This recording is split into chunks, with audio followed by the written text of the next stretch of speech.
bahkan dianggap mempermalukan, bahkan pula dianggap melakukan penghinaan terhadap yang bersangkutan. Hola netizen yang tercinta. Interaksi Dewi Persik dengan Farhad Abbas dalam acara Pagi-Pagi Ambyar pada Kamis 31 Oktober 2024 santer mencuri perhatian publik. Seperti diketahui, Farhad Abbas hadir ke acara talk show tersebut dalam rangka mendampingi Agus dan Elmi Nurmala mengklarifikasi polemik uang donasi. Dari unggahan yang beredar, Rian Ibrahim awalnya menginterview Agus soal kerelaan uang donasi dikembalikan kepada pihak yayasan agar dikelola dengan baik. Kendati pertanyaan Rian Ibrahim tidak dialamatkan untuk dirinya, Farhad Abbas mendadak bersuara. Dia diduga merasa memiliki kepentingan berbicara untuk mewakili Agus. Mendengar hal itu, Dewi Persik pun spontan bereaksi. Dewi Persik menegur Farhad Abbas karena telah memotong hak bicara Agus. Cuplikan unggahan video detik-detik Dewi Persik menegur Farhad Abbas dalam acara Pagi-Pagi Ambyar ini viral di media sosial. Perihal itu, sejumlah netizen yang berbakti turut memberikan respon dan komentar yang beragam. Nah, gimana nih menurut netizen yang terhormat? Silahkan berkomentar ya.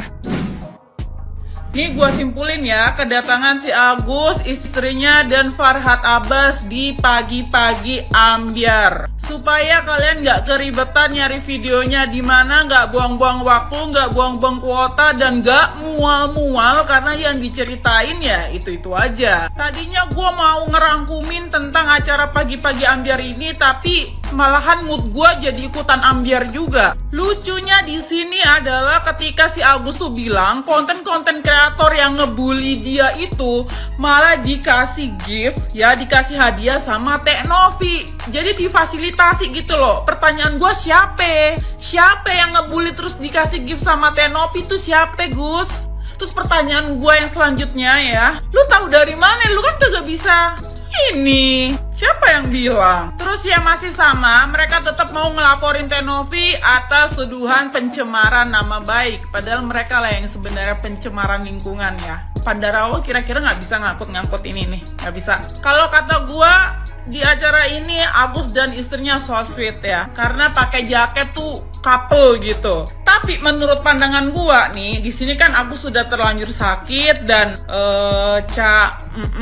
ya kan. Istrinya kan masih sehat dan bugar gitu loh. Kenapa nggak mikir kayak ke depannya kan ada istrinya gitu loh. Usaha bareng-bareng gitu loh, berdua menghadapi masalahnya itu berdua. Bukan jadi kayak si Agus ini masa depannya itu harus kita urusin gitu loh. Kenapa nggak istri lu aja? Masa kopelan jaket elit ngadepin rintangan berdua sulit. Terus di sini Dewi Persik tuh sampai geram gitu, sampai gitu sama si Farhad Abbas karena motong-motong mulu. Siapa yang ditanya tapi dia yang jawab. Kalau mau motong itu motong kuku, bukan motong pembicaraan orang. Jadi ya cuma itu aja sih rangkumannya, nggak ada hal penting lagi, masih tentang itu aja.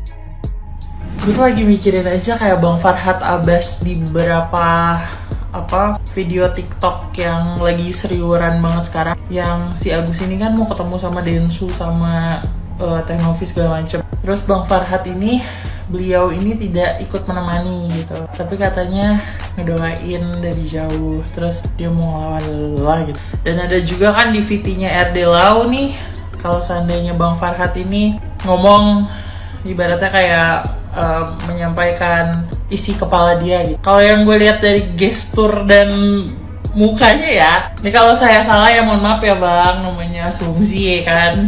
Saya kelihatnya mah kayak salah langkah ya Bang, apa gimana nih? Saya nggak tahu sih Abang ini menggerakkan sendiri atau tim atau apa. Tapi kalau kata saya ya Bang, kalau kata saya nih ganti tim Bang, asli kecelem kan. Farhad ini udah ngomong ilmiah banget ya kan. Ngoceh panjang kali lebar. Wah bilang begini. Itu jawabannya Denny Sumargo itu apa coba? Tae gitu doang. Seakan-akan dia kuliah hukum bertahun-tahun ya kan. Ngomong panjang kali lebar itu sama Denny Sumargo dianggap tae katanya. Siapa di sini yang ketipu waktu Farhad jadi pengacaranya Saka Tatal? Anjir, nangis selama ini. Ibuku tidak pernah menangis, cuma kali ini melihat perjuangan Saka. Anjir.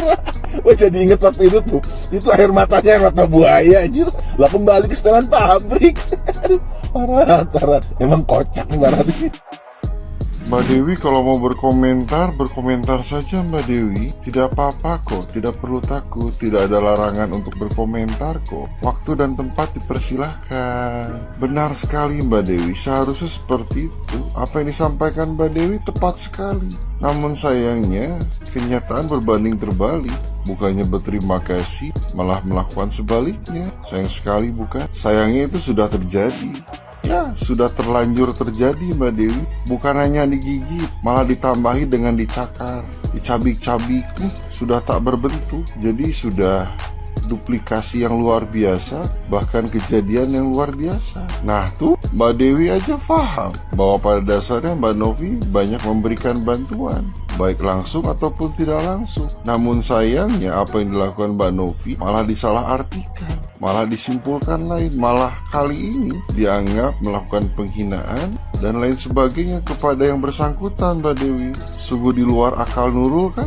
Itulah yang terjadi saat ini Mbak Dewi. Betul banget, niatnya Mbak Novi itu agar donasi yang terkumpul itu digunakan untuk pengobatan, tindakan medis, dan lain sebagainya. Namun sayangnya, apa yang dilakukan yang bersangkutan malah bertolak belakang dengan tujuan donasi tersebut dikumpulkan Mbak Dewi. Sayangnya seperti itu. Nah betul Mbak Dewi. Namun sayangnya di saat dimintai klarifikasi malah dianggap memojokkan, malah dianggap mempermalukan, malah dianggap menghina dan lain sebagainya Mbak Dewi.